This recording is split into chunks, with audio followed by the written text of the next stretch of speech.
Hello मेरे प्यारे प्यारे दोस्तों, आप सभी का आपके अपने चैनल समझ समझ के समझना में बहुत बहुत स्वागत है।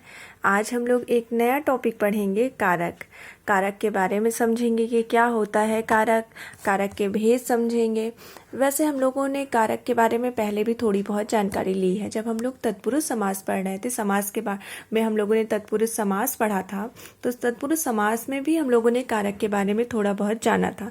आज हम लोग कारक के बारे में पूरी जानकारी लेंगे कि क्या होता है कारक, कैसे क्या चीज़ें बनती हैं। तो हम चलिए स्टार्ट करते हैं वीडियो को।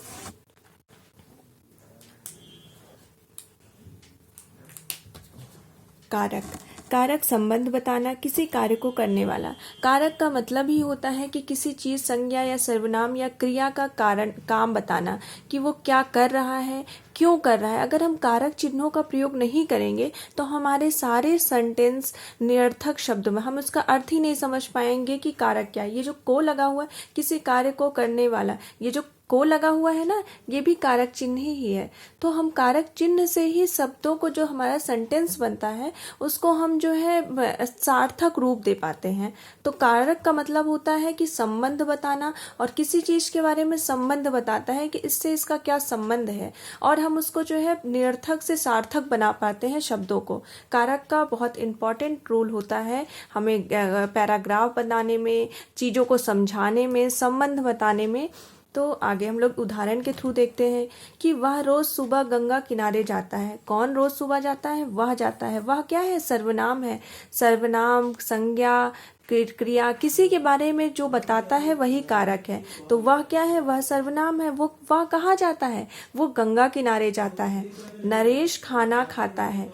कौन खाना खाता है? नरेश खाता है। इसमें कर्ता क्या है? नरेश है। नरेश क्या कर रहा है? नरेश खाना खाता है। खाना किस पे प्रभाव पड़ रहा है? खाना पे। तो खाना क्या होगा? कर्म होगा।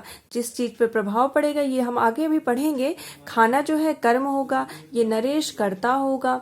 और यहाँ पे वो नरेश खाना खाता है। फिर सूरज किताब पढ़ता है। सूरज क्या कर रहा है? सूरज किताब पढ़ रहा है। तो सूरज पे प्रभाव, सूरज काम करने वाला है ना, तो सूरज करता होगा। और किताब पढ़ रहा है तो किताब पे प्रभाव पड़ा ना, तो जो है किताब कर्म होगी।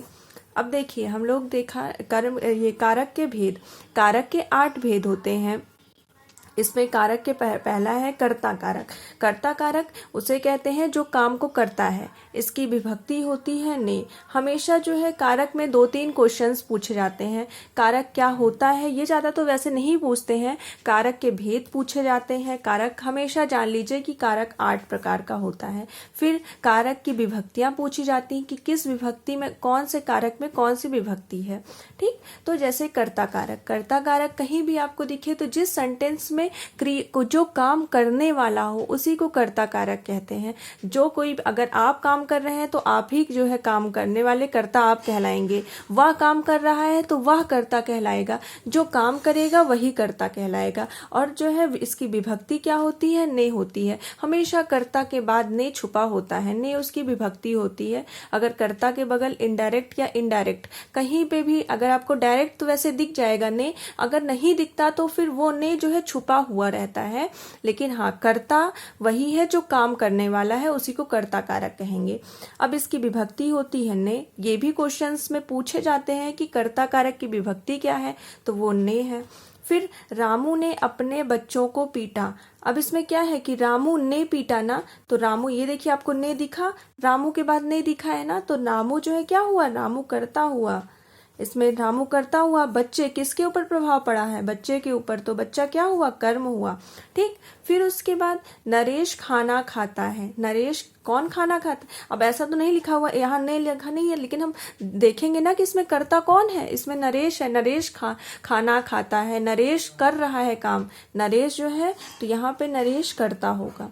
अब क्या खा रहा है? खाना को खा रहा है, तो यहाँ पे कर्म होगा। नरेश ने खाना को खाया, ये भी तो हो सकता था ना। तो इसमें क्या है? ने लोप हो गया है। लेकिन हमें कारक एक ऐसा पॉइंट है हिंदी का जिसे हमें बहुत सेंटेंस को देखते समय हमें उसे समझना पड़ेगा, इसके लोप चिन्हों को समझना पड़ेगा कि इसमें क्या चीज़ें छुपी हुई हैं। इसके कोई उदाहरण, जैसे हम लोगों ने संधि में पढ़ा, तो संधि बनाते टाइम तो हमें समझ करके पढ़ना होता है कि संधि क्या है, लेकिन उसके हम कॉम्पिटिटिव एग्जाम्स के लिए हमने उसके उदाहरण देख लिए, बार बार देख लिया, हमें याद हो जाते हैं कि हाँ ये इसका है, ये इसका है, हमें समझ में आ जाता है।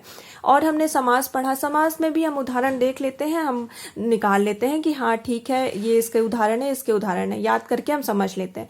लेकिन कारक में कभी एक उदाहरण नहीं होता। कारक में हमेशा जो हमारी व्यवहारिक भाषा होती है उसका एक सेंटेंस उठाया जाता है और वो एग्जाम्स में पूछा जाता है, तो आप उसमें याद कुछ नहीं कर सकते। आपको कारक सिर्फ समझना होगा, तभी आपको समझ में आएगा कि कारक क्या है।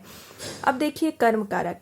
कर्म कारक में क्रिया का प्रभाव, जो करता है या जो करने वाला है उसका प्रभाव जिस पे पड़ता है वही कर्म कारक है। इसकी विभक्ति क्या होती है? इसकी विभक्ति होती है को। जैसे देखिए, गोपाल ने राधा को बुलाया। अब इसमें क्या है? गोपाल, गोपाल करने वाला है, गोपाल करता है, गोपाल ने, देखिए इसमें लगा हुआ है ना ने कर्ता के बाद लगा हुआ है। राधा को, इसकी विभक्ति क्या है? को है, तो राधा के बाद ये को लगा हुआ है। आप तो पहले देखेंगे कि कोई कर्म पूछा गया, उसकी विभक्ति अगर उसके बाद लगी हुई है और जो उसका जो है उसकी उस कर्म कारक की जो डिफिनीशन है उसका वो पालन कर रहा है तो वहां पे कारक होगा। कभी कभी विभक्तियां भी गलत लगी होती हैं, तो आपको कंफ्यूजन नहीं होना है, कंफ्यूज नहीं होना है। आपको इसको जानना भी है कि कर्म कारक होता क्या है। विभक्ति के थ्रू आपको कहीं भी दिख गया कि को, तो इसका मतलब ये नहीं है कि यहाँ पे कर्म कारक ही होगा। कभी कभी कंफ्यूजन, एग्जाम्स इस समय इतना कंपटीशन इतना बढ़ चुका है कि आप एक बार देख करके चीजों को नहीं, आप जब तक समझेंगे नहीं तब तक आप चीजों को कर नहीं सकते हैं। तो ये देखिए, राधा को बुलाते हैं, तो इसमें राधा क्या है? राधा कर्म है। राधा को बुलाया। गोपाल ने काम किया, लेकिन प्रभाव किस पे पड़ा? राधा पे प्रभाव। जिस चीज पे प्रभाव पड़े वहीं पे कर्म कारक होता है। राधा पर प्रभाव पड़ा, राधा आएगी कि नहीं आएगी, उसके दिमाग में प्रभाव पड़ा है कि राधा आती है कि नहीं आती, वो सारा काम राधा का है, प्रभाव राधा पे पड़ा है। अब देखिए, माँ ने बच्चों को खाना खिलाया। देखिए, माँ तो करता है, माँ ने काम किया, लेकिन प्रभाव किस पे पड़ा? बच्चे पे पड़ा। बच्चे को खाना खिलाया, को आपको विभक्ति भी दिख गई, लेकिन को क्या? यहाँ देखिए, इससे समझिए को प्रभाव, बच्चे के अंदर खाना गया, उसका पेट भरा, तो उस प्रभाव तो बच्चे पे पड़ा ना कि उसका पेट भरा। पहले उसका पेट खाली था, लेकिन प्रभाव तो अब बच्चे पे पड़ा। यहाँ पे राधा के दिमाग पे प्रभाव पड़ा, यहाँ पे बच्चे के पेट पे प्रभाव पड़ा। तो जिस चीज पे प्रभाव पड़ता है वहीं पे कर्म कारक होता है। अब देखिए, करण कारण। करण कारक है, इसमें साधन, जिसकी सहायता से किसी काम को किया जाता है वहीं पे करण कारक होता है। आप किसी काम को करने के लिए जिस साधन का प्रयोग करते हैं वहीं पे करण कारक होता है। करण कारक वहीं पे होगा जहां पे साधन का प्रयोग किया जाएगा। इसकी विभक्ति क्या होती है? से के द्वारा। अभी हम लोग आगे नेक्स्ट वीडियो में से अपादान कारक में भी लगा होता है, तो हम इसके बारे में भी यहाँ पढ़ते हैं अपादान कारक में, और हम से के बारे में अच्छे से पढ़ेंगे। तो करण कारक जो है ये साधन के लिए प्रयोग होता है। इसमें देखिए, इसकी विभक्ति है से के द्वारा।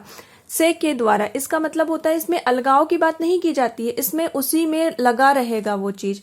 जैसे बच्चे गाड़ियों से खेल रहे हैं, इसमें बच्चे गाड़ियों से अलग नहीं हो रहे हैं, इसमें खेल रहे हैं। बच्चे गाड़ियों के द्वारा खेल रहे हैं, ये भी हम बोल सकते हैं। तो ये देखिए, यहाँ से लगा हुआ है गाड़ियां, तो गाड़ियां यहाँ पे क्या होगा? करण कारक। इसमें एक साधन क्या है? गाड़ियां हैं, गाड़ी इसमें साधन का काम कर रही है, और से इसकी विभक्ति चिन्ह है से। और इसमें क्या होगा? इसमें उसी से जुड़ा रहेगा।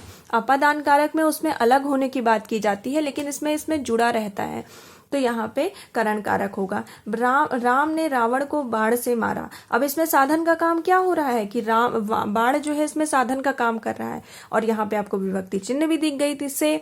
तो राम ने रावण को बाण से मारा। साधन का काम किसने किया? बाण ने किया। बाण ना होती तो वो किसी और चीज से मारता, बंदूक से मारे, जो है किसी और से, गधा से मारे। तो जो चीज जिस चीज से मारते वही साधन का काम करता, वही जो है यहाँ पे करण कारक होता। तो यहाँ पे क्या होगा? यहाँ करण कारक होगा, ठीक। बाण में करण कारक होगा।